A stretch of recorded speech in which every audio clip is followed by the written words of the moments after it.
ಧರ್ಮಸ್ಥಳ ಪ್ರಕರಣಕ್ಕೆ ಸಂಬಂಧಪಟ್ಟಂತೆ ಸರ್ ಏನು ಸರ್ ನಿಮ್ಮದು? ಅಲ್ಲ, ಧರ್ಮಸ್ಥಳದ ಪ್ರಕರಣದಲ್ಲಿ ಸೌಜನ್ಯ ಅದು ಏನು ಕೊಲೆ ಆಗಿದೆ ಅಂತ 12 ವರ್ಷದ ಕೇಸ್ ಹೇಳ್ತಾ ಇದ್ದಾರೆ. ಅದರ ಸತ್ಯಾಸತ್ಯತೆ ಹೊರಗೆ ಬರಬೇಕು, ಅದರಲ್ಲಿ ಏನು ಎರಡನೇ ಮಾತಿಲ್ಲ. ಆದರೆ ಅದರ ನೆಪದಲ್ಲಿ ನಮ್ಮ ಶ್ರದ್ಧಾ ಕೇಂದ್ರಗಳನ್ನು ಟಾರ್ಗೆಟ್ ಮಾಡ್ತಿರುವಂಥ ರೀತಿಯನ್ನು ನಾವು ಖಂಡಿಸ್ತಾ ಇದ್ದೀವಿ. SIT ತನಿಖೆ ಮಾಡಬೇಕು ಅಂತ ಯಾರು ಹೇಳಿದ್ರು? ಯಾರು ಆ ಅನಾಮಿಕ? ಒಂದೊಂದು ದಿವಸ ಒಂದೊಂದು ರೀತಿಯ ಹೆಸರಿನಲ್ಲೇ 8 ಗಂಟೆ ಕಾಲ SIT ಜೊತೆ ಇದ್ದು ಆಮೇಲೆ ಅವನೆಲ್ಲೋ ಹೋಗ್ತಾನೆ. ಯಾರು ಅವನಿಗೆ ಡೈರೆಕ್ಷನ್ ಕೊಡ್ತಿರೋದು? ಯಾರ ಮಾತಿನ ಮೇಲೆ 12 ಅಡಿ 20 ಅಡಿ ಆಳವನ್ನು ತೆಗಿತಾ ಇದ್ದಾರೆ? ನಾವೆಲ್ಲ ಚಿಕ್ಕ ವಯಸ್ಸಲ್ಲಿ ವಿಕ್ರಮ್ ಅವ್ರ ಬೇತಾಳ ಕಥೆಯನ್ನು ಓದಿದ ನೆನಪು. ಅದರಲ್ಲಿ ಬೆನ್ನ ಮೇಲೆ ಹೆಣ ಹಾಕ್ಕೊಂಡು ಒಬ್ಬನೇ ಹೋಗಿ ಎಸಿತಿದ್ದ ಅಂತ. ಇವನು ಒಬ್ಬನೇ ಹೋಗಿ ಎಸೆಯೋಕ್ಕಾಗ್ತಾ ಇದ್ದ? ಹಳ್ಳ ಇವನೊಬ್ಬನೇ ತೋಡ್ತಾ ಇದ್ದ. ಅದು ತೋಡಿದ್ರೆ 10 ಅಡಿ ತೋಡೋಕ್ಕಾಗತ್ತೆ. ಯಾರು ತೋಡಬೇಕು ಅಂದರೆ 6 ಅಡಿ 3 ಅಡಿ ಪ್ಲಸ್ 6 ಅಡಿ ಡೆಪ್ತ್ ಅಂತ ಗೊತ್ತಿರುವಂಥ ಸಂಗತಿ.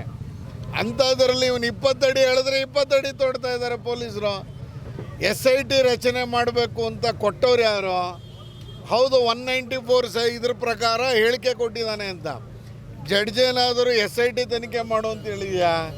ಲೋಕಲ್ ಪೊಲೀಸರ ತನಿಖೆ ಯಾಕೆ ಮಾಡಿಸ್ತಾ ಇಲ್ಲ? 390 ಕೋಟಿ ಡ್ರಗ್ಸ್ ಸೀಸ್ ಆಗಿರುವ ಕಡೆ ನಿಮಗೆ ತನಿಖೆ ಬೇಕಾಗಿಲ್ಲ. ಯಾರೋ ಧರ್ಮಸ್ಥಳದ ಬಗ್ಗೆ ಹೇಳ್ದ ಅಂದರೆ ಅಲ್ಲಿ ತನಿಖೆಗೆ ಅವಕಾಶ ಕೊಡ್ತೀರಾ. ತಿರುಪತಿ ಆಯಿತು, ಅಯ್ಯಪ್ಪ ಸ್ವಾಮಿ ಆಯಿತು, ತ್ರಿವೇಂದ್ರಮ್ ಆಯಿತು, ಇನ್ನು 8 ಧಾರ್ಮಿಕ ಶ್ರದ್ಧಾ ಕೇಂದ್ರಗಳ ಮೇಲೆ, ಹಿಂದೂ ಧಾರ್ಮಿಕ ಶ್ರದ್ಧಾ ಕೇಂದ್ರಗಳ ಮೇಲೆ ಆಕ್ರಮಣ ಮಾಡ್ತಾ ಇದ್ದಾರೆ. ನಿಮ್ಮ ಪ್ರಕಾರ ರಾಜ್ಯ ಸರ್ಕಾರ ಟಾರ್ಗೆಟ್ ಮಾಡ್ತಿದೆ ಅಂತಾರೆ? ರಾಜ್ಯ ಸರ್ಕಾರದ ಸಹಾನುಭೂತಿ ಇದೆ ಅಂತ. ಯಾರೋ ಅವನು ಅನಾಮಿಕ ಹೇಳಿದ್ನಲ್ಲ, ಅವ್ನು ಇನ್ನೆಲ್ಲ ತಿಳ್ಕೊಬೇಕಲ್ಲ. ಅವನ ಬ್ಯಾಕ್ಗ್ರೌಂಡ್ ಏನು ಅಂತ ನೋಡ್ಬೇಕಲ್ಲ, ಅವ್ನು ಯಾವ ಬ್ಲ್ಯಾಕ್ ಮೇಲರ್ ಅಂತ ನೋಡ್ಬೇಕಲ್ಲ. ಅದು ಬಿಟ್ಬಿಟ್ಟು ಏಕಾಏಕಿ ಹೇಳಿದ್ರು ತಗೋ SIT ಮಾಡೋ. ನಾವು ಮೂಡೋದಿಷ್ಟು ಹಗರಣ ಹೇಳಿದ್ವಿ, ಏನಾದ್ರು ಮಾಡಿದಾರಾ? ನಾವು ಅನೇಕ ಹಗರಣಗಳನ್ನ ಪಟ್ಟಿ ತೆಗೆದು ಬಿಚ್ಚಿದ್ವಲ್ಲ. ಮೈಸೂರಿನಲ್ಲಿ ಗೊಬ್ಬರ ಕಳ್ಳ ಸಾಗಣೆ ಆಯ್ತಲ್ಲ, ನಂಜನಗೂಡಲ್ಲಿ 300 ಚೀಲ ಹೋಯ್ತಲ್ಲ ವೈನಾಡ್ಗೆ, ಅದ್ರದ್ದೇನಾದ್ರು ತನಿಖೆ ಆಯ್ತಾ? ಅದ್ಯಾವುದನ್ನು ಮಾಡಿದೆ, ಇದನ್ನು ಮಾತ್ರ ಯಾಕೆ ಮಾಡ್ತಾ ಇದ್ದೀರಾ ಅಂತ ನಮ್ಮ ಆಗ್ರಹ. ಮಧ್ಯಂತರ ವರದಿ ಬಿಡುಗಡೆ ಮಾಡಿ SIT ರಚನೆ ಮಾಡಿರುವ ತನಿಖೆ ಆದಮೇಲೆ ಏನು ಹೇಳಿದ್ದಾರೆ, ಮಧ್ಯಂತರ ವರದಿ ಕೊಡಿ, ಎಷ್ಟು ಅಸ್ಥಿ ಪಂಜರ ಬುರುಡೆ ಸಿಕ್ತೋ, ಏನೇನೆಲ್ಲ ಆಯಿತು ಅಂತ ಹೇಳಿ, ಅನಾಮಿಕ ಯಾರು ಅಂತೇಳಿ, ಅನಾಮಿಕನ ಹಿನ್ನೆಲೆ ಏನು ಅಂತೇಳಿ ಅದೆಲ್ಲವನ್ನು ಬಿಡುಗಡೆ ಮಾಡಬೇಕು. ಧರ್ಮಸ್ಥಳದ ಮಂಜುನಾಥನ ಕೆಳಗಡೆ ಹೆಣ ಇಟ್ಟಿದ್ದೀನಿ ಅಂದರೆ ತೆಗೆದುಬಿಡ್ತಾರೆ ಇವರು. ಈ ರೀತಿಯಲ್ಲಿ ನಮ್ಮ ಶ್ರದ್ಧಾ ಕೇಂದ್ರದ ಮೇಲೆ ಗದಾಪ್ರಹಾರ ನಡೀತಾ ಇದೆ. ಇದನ್ನು ನಿಲ್ಲಿಸಬೇಕು ಅಂತ ಆಗ್ರಹವನ್ನು ಮಾಡ್ತಾ ಇದ್ದಾರೆ. ಪಾಯಿಂಟ್ ಸರ್, ನಟ ದರ್ಶನ್ ಅವರು ಜಾಮೀನು ರದ್ದಾಗಿದ್ದು ಸರ್, ಸುಪ್ರೀಂ ಕೋರ್ಟ್ ಮಹತ್ವದ ತೀರ್ಪು ಕೊಟ್ಟಿದ್ದು. ಇಲ್ಲ, ಸುಪ್ರೀಂ ಕೋರ್ಟ್ ತೀರ್ಪನ್ನು ಕಾಮೆಂಟ್ ಮಾಡೋಕ್ಕೆ ಯಾರ ಕೈಲಿ ಶಕ್ತಿ ಇದೆ? ಸುಪ್ರೀಂ ಕೋರ್ಟ್ ಅಂದರೆ ಸುಪ್ರೀಂ ಕೋರ್ಟ್, ಅದು ಒನ್ಸ್ ಜಡ್ಜ್ಮೆಂಟ್ ಕೊಟ್ಟಿದೆ ಅಂದಮೇಲೆ ಜಡ್ಜ್ಮೆಂಟೇ. ಎಲ್ಲಿ ಆರೋಪಿಯ ಸ್ಥಾನದಲ್ಲಿ ನಿಂತಿರುವವರಿಗೆ ಅಥವಾ ಈ ರೀತಿಯ ಪ್ರಸಂಗಗಳನ್ನು ಎದುರಿಸ್ತಾ ಇರೋರಿಗೆ ಇದೊಂದು ಪಾಠ ಆಗುತ್ತೆ. ನಾವು ಇಲ್ಲಿ ಬೇಲ್ ತೊಗೊಂಡಿದ್ರು ಆಗಬಹುದು ಅಂತಿದ್ವಿ. ಸುಪ್ರೀಂ ಕೋರ್ಟಿನ ಇಷ್ಟು ಡೀಪ್ ಅಬ್ಸರ್ವೇಷನ್ಸ್ ಇದೆ, ಅದನ್ನು ಯಾರು ಕ್ವಶನ್ ಮಾಡೋಕ್ಕಾಗತ್ತೆ? ಇಬ್ಬರು ಶ್ರೇಷ್ಠ ನ್ಯಾಯಾಧೀಶರು ಇಷ್ಟೊಂದು ತೀರ್ಪು ಕೊಟ್ಟ ಮೇಲೆ ಅದನ್ನು ಹೇಗಂತ ಕಾಮೆಂಟ್ ಮಾಡೋದು? ಸುಪ್ರೀಂ ಕೋರ್ಟಿನ ತೀರ್ಪನ್ನು ಒಪ್ಕೊಳ್ಳೇಬೇಕು. ನಾನು ಒಬ್ಬ ಜನಪ್ರತಿನಿಧಿ, ಸುಪ್ರೀಂ ಕೋರ್ಟಿನ ಗೌರವವನ್ನು ತೀರ್ಪನ್ನು ಒಪ್ಕೋತೇನೆ. ಅಂದರೆ ಜೈಲಿನಲ್ಲಿ ಸಿಕ್ಕಂಥ ರಾಜಾತೀತದ ವಿರುದ್ಧ ಕೂಡ ಸುಪ್ರೀಂ ಕೋರ್ಟು ಟೀಕಿಸಿರುವಂತೆ ಸರ್, ನೇರವಾಗಿ ನಿಮ್ಮ ಮೇಲೆ ನೆಕ್ಸ್ಟ್ ಕ್ರಮ ತಗೋತೀವಿ ನಾವು, ಕಾನೂನು ಎಲ್ಲರಿಗೂ ಒಂದೇನೆ ಈಕ್ವಲ್ ಆಗಿ ಟ್ರೀಟ್ ಮಾಡಬೇಕು ಅನ್ನುವಂಥದ್ದು. ಕರೆಕ್ಟು. ಅಂಬೇಡ್ಕರ್ ಅವ್ರ ಸಂವಿಧಾನ ಕೊಟ್ಟಿರೋದೇ ಅದಲ್ಲ. ಒಬ್ಬನಿಗೆ ಒಂದೇ ಓಟು ಅಂತ ಯಾಕೆ ಕೊಟ್ಟರು ಅವರು? ಹಣಕಾಸಿರೋವನಿಗೆ 2 ಓಟ್ ಕೊಟ್ಟಿದ್ದಾರೆ. ಎಲ್ಲರಿಗೂ ಕಾನೂನು ಶಿಕ್ಷೆ ಒಂದೇ. ಹಾಗಾಗಿ ಮೊನ್ನೆ ವಿಜಯ ಮಲ್ಯ, ಇವತ್ತು ನಾವು ಗಾಂಧಿ ಪ್ರತಿಮೆ ಮುಂದೆ ಮಾಡಿದಾಗ ವಿಜಯ ಮಲ್ಯ ಅವ್ರದ್ದು ಅಪಾರ್ಟ್ಮೆಂಟ್ ಎದುರುಗಡೆ ಕಾಣ್ತಾ ಇತ್ತು. ಇವತ್ತು ಇಲ್ಲ ಅವರು.